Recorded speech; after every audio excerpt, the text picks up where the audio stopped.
বিশেষ করে দক্ষিণ সুদান, কঙ্গো, মধ্য আফ্রিকান,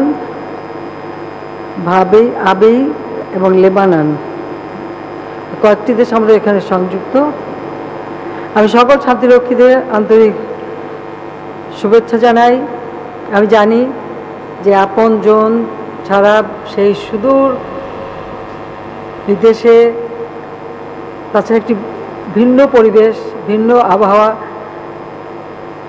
সেই সাথে সাথে এমন একটা পরিবেশ যেখানে সংঘাত রয়েছে, নিজের জীবনের ঝুঁকি নিয়ে সেখানে আপনারা দায়িত্ব পালন করে যাচ্ছেন।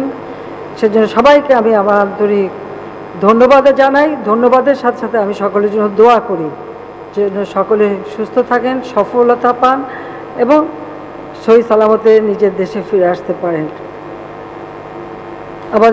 আমি মনে করি যে আজকে বাংলাদেশ বিশ্বে শান্তি রক্ষায় ভূমিকা রেখে যাচ্ছে।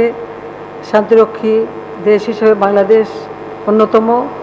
আর সবচেয়ে বড় কথা হলো আমাদের শান্তিরক্ষীরা তাদের যে মানবিকতা, মানবিক গুণ এবং ওই যে এলাকায় আপনারা কর্মরত সেই এলাকার মানুষের প্রতি আপনাদের যে দরদটা রয়েছে, আন্তরিকতা রয়েছে, এটা কিন্তু বিরল। এটা অন্য কারো কোনো দেশ করে কিনা আমি জানি না, কিন্তু আমাদের যারা বাঙালি আছেন প্রত্যেকে এই আন্তরিকতা নিয়ে আপনারা আপনাদের দায়িত্ব পালন করে যান।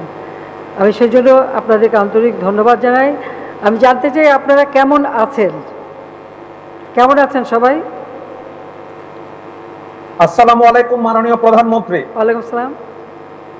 আমি brigadier general Golam Mohiuddin Ahmed, country senior, South Sudan. আন্তর্জাতিক জাতিসংঘ শান্তিরক্ষী দিবস 2024 উপলক্ষে আপনাকে আন্তরিক শুভেচ্ছা জানাচ্ছি।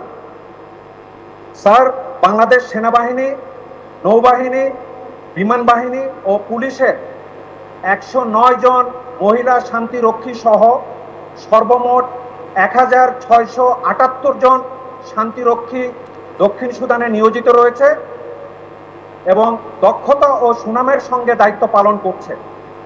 আমরা সবাই ভালো আছি।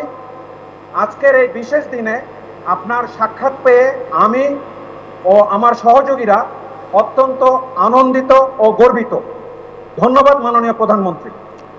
অনেক ধন্যবাদ। এমনি আপনাদের কোনো অসুবিধা আছে ওখানে? কোনো রকম সমস্যা দেখা দিচ্ছে? কোনো সমস্যা? না স্যার, আমরা ভালো আছি, আমাদের কোনো অসুবিধা হচ্ছে না। দোয়া করবেন আমাদের জন্য। ধন্যবাদ মাননীয় প্রধানমন্ত্রী। আমি দোয়া করি অনেক ভালো থাকবেন।